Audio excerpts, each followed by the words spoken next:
وشاء الله أمرا قد قضاه ولله المشيئة والقضاء. بسم الله الرحمن الرحيم. أهلا بكم أعزائي تلاميذ سنة أولى متوسط في هذا الفرض المقترح بالنسبة للفصل الأول. إذن فلنبتدئ على بركة الله. إذن نموذج الفرض سيكون على النحو التالي. إذن بسم الله. النص le texte le brossage des dents يعني تنظيف الأسنان. Le brossage des dents est l'une des règles d'hygiène. تنظيف الأسنان هو من قواعد الوقاية أو قواعد النظافة. Il لما تعود le brossage des dents. Il doit être يعني يجب أن يتم ذلك. Il doit être effectué 2 à 3 fois par jour يعني مرتين إلى 3 مرات في اليوم. Après chaque repas بعد كل وجبة repas à l'aide بمساعدة d'une brosse à dents فرشاة أسنان et du dentifrice يعني وبالمعجون تاع الأسنان pendant 3 minutes ل3 دقائق. Le brossage des dents est important. تنظيف الأسنان مهم important essentiel car لأن il nous permet يسمح لنا d'éviter le problème de la carie dentaire. éviter هي يتجنب le problème de la carie dentaire يعني مشكل التسوس. elle شكون هذه يعني تسوس الأسنان la carie dentaire. elle est souvent provoquée يعني غالبا ما تنتج أو تتسبب provoquée عن طريق المأكولات أو الأطعمة الحلوة par les éléments sucrés. sucré هي حلوة أو مسكرة. que les enfants والتي que les enfants consomment en grande quantité يعني والتي يستهلكها consomme هي يستهلك يعني يستهلكها الأولاد en grande quantité بكميات quantité grande كبيرة بكميات كبيرة sans se brosser les dents يعني بدون أن يغسلوا الأسنان أو بدون أن ينظفوا أسنانهم. إذن هذا بالنسبة للنص. نمر إلى الأسئلة les questions. Premièrement, ce texte est de type هذا النص من نوع narratif, descriptif, explicatif. إذن بطبيعة الحال هو نص شرحي explicatif. Deuxièmement, ce texte parle du هذا النص يتكلم عن نرجع للنص ونشوف أنا يتكلم على le brossage des dents. إذن يتكلم على تنظيف الأسنان. إذن يتكلم على ميكروب أو brossage des dents ولا lavage des mains. إذن بطبيعة الحال brossage des dents. Choisis la bonne réponse يعني اختر الجواب الصحيح. Troisième question. Réponds par vrai ou faux. أجب بصح أو خطأ. Le brossage des dents et nous permet d'éviter la carie dentaire. يعني تنظيف الأسنان يسمح لنا بتجنب تسوس الأسنان. إذا لما نرجع للنص نصيبها لهنا. Donc il nous permet d'éviter le problème de la carie dentaire. إذا الإجابة صحيحة. Vrai. Deuxièmement, il doit être effectué 2 à 3 fois par semaine. يعني يجب أن يتم ذلك لمرتين إلى 3 مرات في الأسبوع. إذن هذا خطأ. لماذا؟ لأنه par jour في اليوم. لما نرجع للنص نصيب هنايا 2 à 3 fois par jour. par jour يعني في اليوم. إذن إجابة خاطئة. faux. La carie dentaire est provoquée par des aliments riches en vitamines. التسوس تاع الأسنان هذا سببه بروفوكي سببه الأغذية ليزاليمو هي الأغذية الغنية غيش بالفيتامينات. إذن هذا خطأ. لماذا؟ لأن السبب تاعه هو ليزيليمون سكري يعني الأطعمة الحلوة. إذن إجابة خاطئة. هذا بالنسبة للسؤال الثالث. Quatrième question.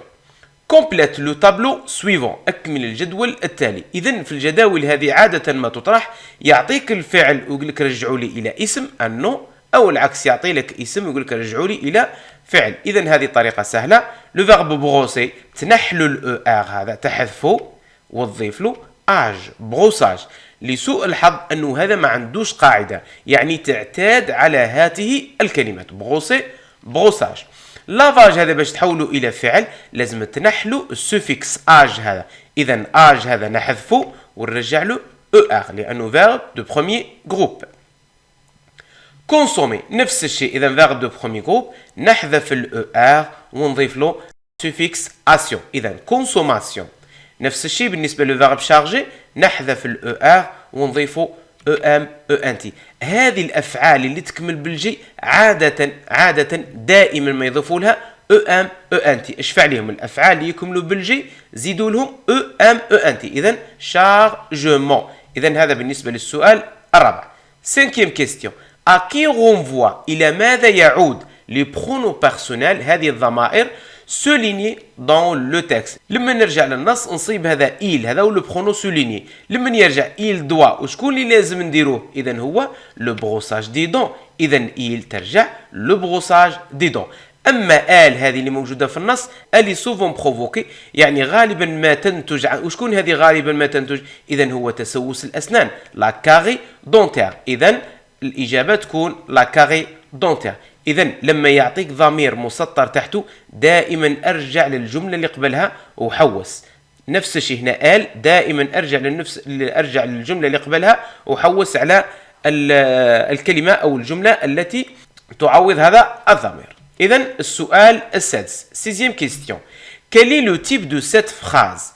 قرينا تيب واحد تاع لا فراز هو لا فراز ديكلاراتيف، يعني كي يقول لك تيب اش فعل هذه الجمله؟ معناها فراز ديكلاراتيف، الجمله الاخباريه. اذا الجمله كالتالي: جو بروس مي دون ابري شاك روبا. اغسل اسناني بعد كل وجبه.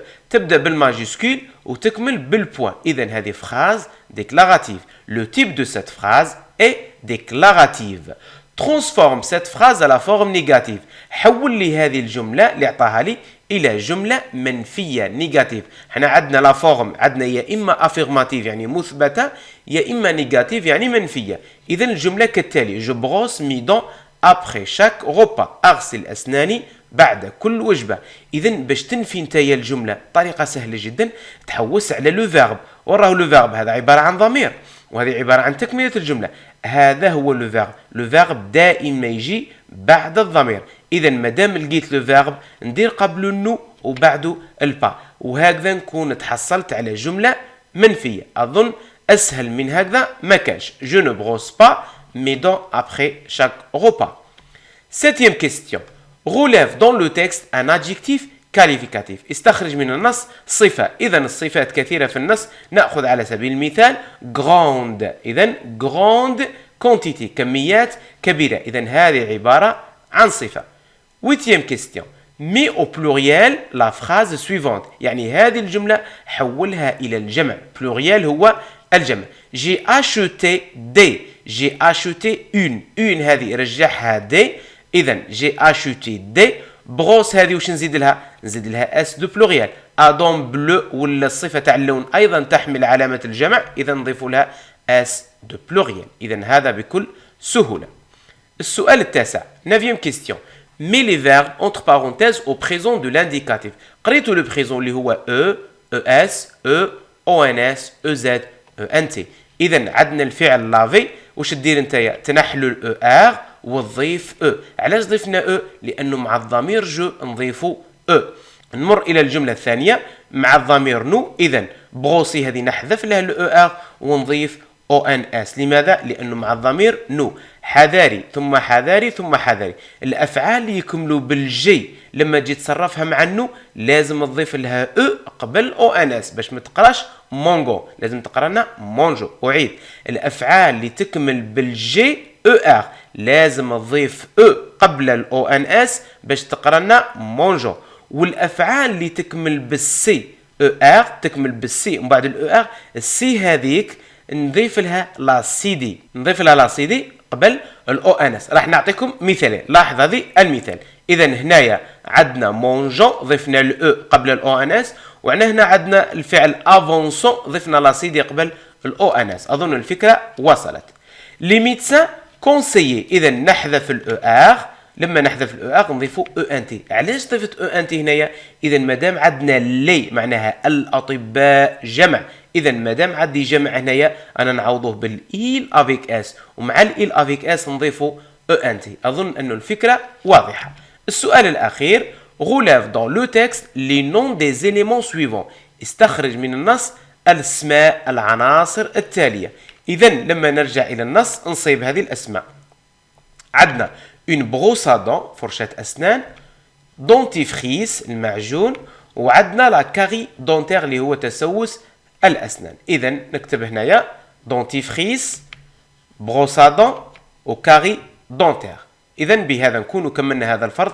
أشكركم على حسن المتابعة والإصغاء. اللي عنده أي سؤال يتركه في تعليق. لا تنسونا من خالص دعائكم. سلام.